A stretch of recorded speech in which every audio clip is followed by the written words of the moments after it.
আজকের এই ডিপ ডাইভে আমরা একটা খুবই গুরুত্বপূর্ণ বিষয় নিয়ে কথা বলবো, মানে ইসলামী ফিকহের একেবারে মূল একটা জায়গা, সালাত বা নামাজ। আমাদের কাছে হানাফি মাযহাব অনুযায়ী নামাজ আদায়ের একটা বিস্তৃত গাইডলাইন আছে। তো এই সোর্স থেকে আমরা এর মূল নিয়মগুলো একটু সহজ করে বোঝার চেষ্টা করব আজ। ঠিক বলেছেন। আমাদের লক্ষ্য হবে নামাজের যে কাঠামোটা সেটাকে বোঝা। এটাকে ধরুন একটা বাড়ির মতো ভাবা যেতে পারে। আচ্ছা। কিছু জিনিস হলো ফাউন্ডেশন বা পিলার, ফরজ। এগুলো ছাড়া তো বাড়িতেই দাঁড়াবে না, নামাজ হবেই না। একদম ভিত্তি। হ্যাঁ, আবার কিছু হলো দেয়াল বা ছাদের মতো, ওয়াজিব। এগুলোও খুব জরুরি। তবে ধরুন কোনো ভুল হলে সেটা সারানোর উপায় আছে। আর বাকি কিছু হলো ধরুন রং বা সাজসজ্জা, সুন্নাত। এগুলো নামাজকে আরো সুন্দর করে, পূর্ণতা দেয়। তো আমরা দেখব এই পুরো কাঠামোটা কিভাবে কাজ করে আর ভুল হয়ে গেলে কি করতে হবে। দারুণ একটা উপমা। তো তাহলে এই যে 3 রকম কাজের কথা বললেন, ফরজ, ওয়াজিব, সুন্নাত, এগুলো নিয়ে যদি একটু খুলে বলেন, মূল পার্থক্যটা আসলে কোথায়? হ্যাঁ, অবশ্যই। ফরজ হলো নামাজের সেই অংশগুলো যা করতেই হবে, অপরিহার্য। এগুলো বাদ গেলে নামাজটা বাতিল হয়ে যায়, আবার পড়তে হয়। যেমন ধরুন আল্লাহু আকবার বলে নামাজ শুরু করা, তাকবীরে তাহরিমা।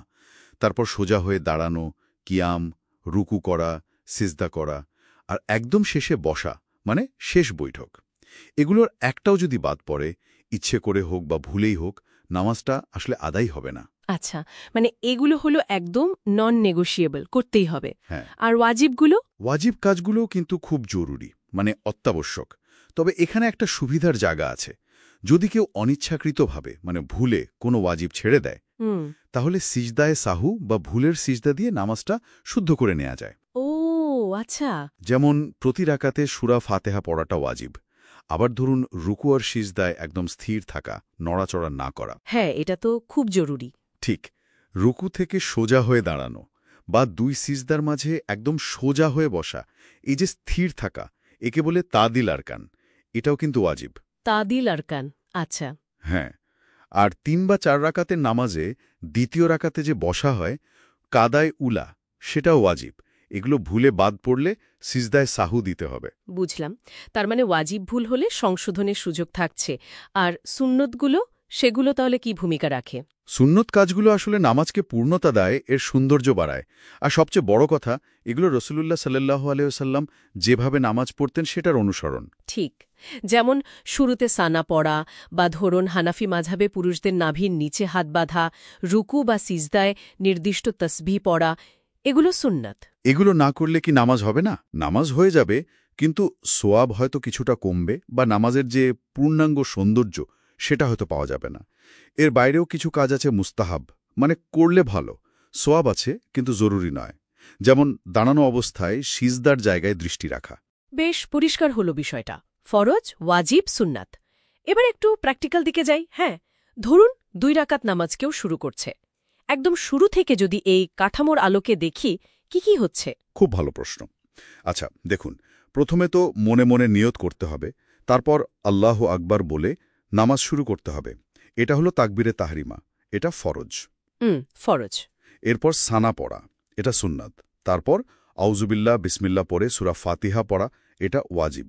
ওয়াজিব। হ্যাঁ, এর সাথে অন্য একটা সূরা বা অন্তত ছোট 3 আয়াত মেলানো, এটাও ওয়াজিব, প্রথম 2 রাকাতের জন্য। আচ্ছা।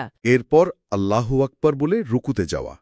রুকু করাটা কিন্তু ফরজ, কিন্তু রুকুতে গিয়ে পিঠ সোজা রেখে একদম স্থির থাকা এবং রুকু থেকে উঠে সোজা হয়ে স্থিরভাবে দাঁড়ানো, কমা। ওই যে বললেন তাদিল আরকান। একদম। এই স্থির থাকাটা, অর্থাৎ তাদিল আরকান, এটা ওয়াজিব। এখানেই কিন্তু অনেকে তাড়াহুড়ো করে ফেলে। ঠিক। দেখা যায় খুব দ্রুত ওঠা বসা করে। হ্যাঁ, আর হাদিসে এমন ব্যক্তিকে নামাজ চোর পর্যন্ত বলা হয়েছে। এর গুরুত্বটা বুঝুন। এটা শুধু শরীরের স্থিরতা না, মনোযোগ ধরে রাখার জন্য কিন্তু জরুরি। আসলেই তো।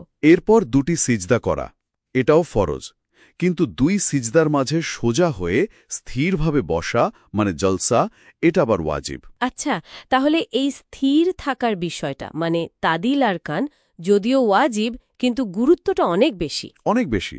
আচ্ছা, এবার আসি লম্বা নামাজগুলোর কথায়। যেমন ধরুন জোহর, আসার বা ঈশার যে ৪ রাকাত ফরজ নামাজ, এগুলোর রাকাতগুলোর মধ্যে কি নিয়মের কোনো পার্থক্য আছে প্রথম ২ রাকাত আর শেষ ২ রাকাতে? হ্যাঁ, একটা বেশ জরুরি পার্থক্য আছে ফরজ নামাজের ক্ষেত্রে। দেখুন, প্রথম ২ রাকাতে তো আমরা সূরা ফাতিহার সাথে অন্য সূরা বা আয়াত মেলাই, তাই না? এটা ওয়াজিব। হ্যাঁ। কিন্তু ফরজ নামাজের শেষ ২ রাকাতে, মানে তৃতীয় আর চতুর্থ রাকাতে, নিয়মটা হলো শুধু সূরা ফাতিহা পড়া। ও, শুধু ফাতেহা, অন্য সূরা মেলাতে হবে না? না, নিয়ম হলো শুধু ফাতিহা পড়া, এটাই সুন্নাত। অন্য সূরা মেলানোটা সেখানে ওয়াজিব বা সুন্নাত নয়। অবশ্য কেউ যদি ভুলে মিলিয়ে ফেলে তাতে নামাজের ক্ষতি হবে না, সিজদায় সাহুও লাগবে না। আচ্ছা আচ্ছা। এটা আসলে মুসল্লিদের জন্য একটা সহজ ব্যবস্থা, মানে লম্বা নামাজে মনোযোগ ধরে রাখা বা নিয়মটা সহজ করার জন্য। কিন্তু সুন্নত বা নফল নামাজে সেখানেও কি একই নিয়ম? না না, সুন্নাত বা নফল নামাজ যদি ৪ রাকাতের হয় তাহলে কিন্তু প্রত্যেক রাকাতেই সূরা ফাতিহার সাথে অন্য সূরা মেলানো নিয়ম। পার্থক্যটা শুধু ফরজ নামাজের শেষ ২ রাকাতের ক্ষেত্রে। ওহ, এটা তো খুবই গুরুত্বপূর্ণ একটা তথ্য। ফরজ নামাজের শেষ ২ রাকাতে তাহলে শুধু সূরা ফাতিহা, জানা ছিল না ঠিকভাবে। বেশ, এখন আসি ভুলের প্রসঙ্গে। ধরুন নামাজ পড়তে গিয়ে ভুল হয়ে গেল। হতেই পারে, মানুষ তো। হ্যাঁ, যেমন কোনো ওয়াজেব কাজ যদি ভুলে বাদ পড়ে যায়। ধরুন প্রথম বৈঠক করতে ভুলে গেল কেউ, বা করতে দেরি হয়ে গেল, তখন কি পুরো নামাজটাই আবার পড়তে হবে? না, এখানেই তো সিজদায়ে সাহুর বিধানটা আসে। এটা আল্লাহর একটা বিরাট রহমত। যদি কোনো ওয়াজেব কাজ কেউ অনিচ্ছাকৃতভাবে, মানে ভুলে ছেড়ে দেয়, যেমন ধরুন ৪ রাকাত নামাজে দ্বিতীয় রাকাতে বসতে ভুলে গিয়ে সোজা দাঁড়িয়ে গেল, অথবা বিতর নামাজে দোয়া কুনুত পড়তে ভুলে গেল, অথবা এমনও হতে পারে কোনো ওয়াজেব বা ফরজ আদায় করতে একটু দেরি হয়ে গেল, যেমন প্রথম বৈঠকে আত্তাহিয়াতু পড়ার পর ভুলে দরুদ শরীফও পড়া শুরু করে দিল। হ্যাঁ, এমন হয় তো। এইসব ক্ষেত্রে সিজদায়ে সাহু ওয়াজিব হয়। আচ্ছা, সেটার নিয়মটা কি?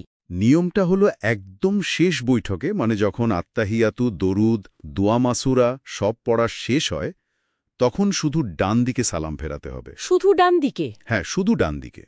তারপর নামাজের সিজদার মতোই ২টি অতিরিক্ত সিজদা করতে হবে। প্রতিবার সিজদায় যাওয়ার সময় এবং ওঠার সময় আল্লাহু আকবার বলতে হবে, সিজদায় তাসবিহ পড়তে হবে। আচ্ছা, ২টি সিজদা। তারপর আবার বসে পড়তে হবে। বসে আবার আত্তাহিয়াতু, দুরুদ শরীফ এবং দোয়া মাসুরা পড়তে হবে। ও, আবার পুরোটা? হ্যাঁ, আত্তাহিয়াতু থেকে শেষ পর্যন্ত। তারপর স্বাভাবিক নিয়মে ২ দিকে, মানে ডানে ও বামে সালাম ফিরিয়ে নামাজ শেষ করতে হবে। বাহ, বেশ বিস্তৃত নিয়ম। কিন্তু একটা প্রশ্ন, যদি ফরজ কিছু বাদ পড়ে, মানে রুকু বা সিজদা করতে ভুলে গেলে, তখনও কি সিজদায় সাহু দিলে হবে? না না, এটাই সবচেয়ে গুরুত্বপূর্ণ বিষয়। সিজদায়ে সাহু কিন্তু শুধু ওয়াজিব ভুলের প্রতিকার করে। যদি কোনো ফরজ কাজ ছুটে যায়, যেমন কেউ রুকু করতে ভুলে গেল বা দুটো সিজদার মধ্যে একটা সিজদা দিতে ভুলে গেল, তাহলে কিন্তু নামাজটা বাতিল হয়ে যাবে। বাতিল মানে আমার পড়তে হবে? হ্যাঁ, সেই নামাজটা আদায় হয়নি। সিজদায়ে সাহু দিয়ে ফরজের ভুল ঠিক করা যায় না, পুরো নামাজটাই আবার প্রথম থেকে পড়তে হবে। আচ্ছা, এটা খুব পরিষ্কার হলো। ফরজ বাদ গেলে নামাজ বাতিল, ওয়াজিব ভুলে গেলে সিজদায় সাহু দিয়ে সংশোধন করা যায়। একদম। তাহলে আজকের এই ডিপ ডাইভ থেকে আমরা নামাজের কাঠামোর যে স্তরগুলো আছে, ফরজ মানে অপরিহার্য ভিত্তি, ওয়াজিব মানে অত্যাবশ্যক কিন্তু সংশোধনযোগ্য অংশ, আর সুন্নাত মানে সৌন্দর্য ও পূর্ণতা, এগুলো বেশ ভালোভাবে বুঝতে পারলাম। আর বিশেষ করে ভুলের ক্ষেত্রে, মানে ওয়াজিব ভুলের ক্ষেত্রে সিজদায়ে সাহুর মাধ্যমে সংশোধনের যে প্রক্রিয়াটা, সেটাও খুব পরিষ্কার হলো। আমার মনে হয় এটা জানার পর নামাজ আদায় করাটা আরও একটু অর্থবহ মনে হবে অনেকের কাছে। অবশ্যই। এই কাঠামোটা একদিকে যেমন নামাজের যে মৌলিক বিষয়গুলো সেগুলোর গুরুত্ব নিশ্চিত করে, মানে ফরজ কাজগুলো, তেমনি অন্যদিকে মানুষের স্বাভাবিক ভুল ত্রুটির প্রতিও একটা সহনশীল এবং সংশোধনমূলক ব্যবস্থা রেখেছে ওয়াজিব আর সিজদায়ে সাহুরের মাধ্যমে। এটা আসলে ইবাদতের ক্ষেত্রে শৃঙ্খলা আর আল্লাহর রহমতের একটা দারুণ ভারসাম্য। সত্যিই তাই। আলোচনাটা দারুণ হলো। শেষ করার আগে একটা বিষয় শুধু ভাবনার জন্য রেখে যেতে চাই। বলুন। আমরা তো দেখলাম নামাজের বিভিন্ন ধাপে শরীরের অঙ্গপ্রত্যঙ্গের কিছু সুনির্দিষ্ট অবস্থান আছে, যেমন দাঁড়ানো অবস্থার দৃষ্টি কোথায় থাকবে, সিজদার জায়গায়, রুকুতে পায়ের দিকে, বা হাত কোথায় বাঁধতে হবে।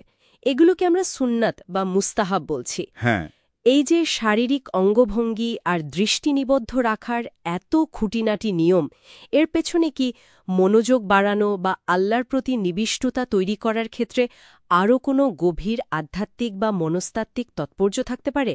এটা নিয়ে হয়তো আমরা নিজেরা আরেকটু চিন্তা করতে পারি, তাই না? খুবই সুন্দর একটা প্রশ্ন, অবশ্যই ভাবার মতো বিষয়। ইবাদতের বাহ্যিক কাঠামোর সাথে ভেতরের একাগ্রতার সম্পর্কটা আসলেই গভীর।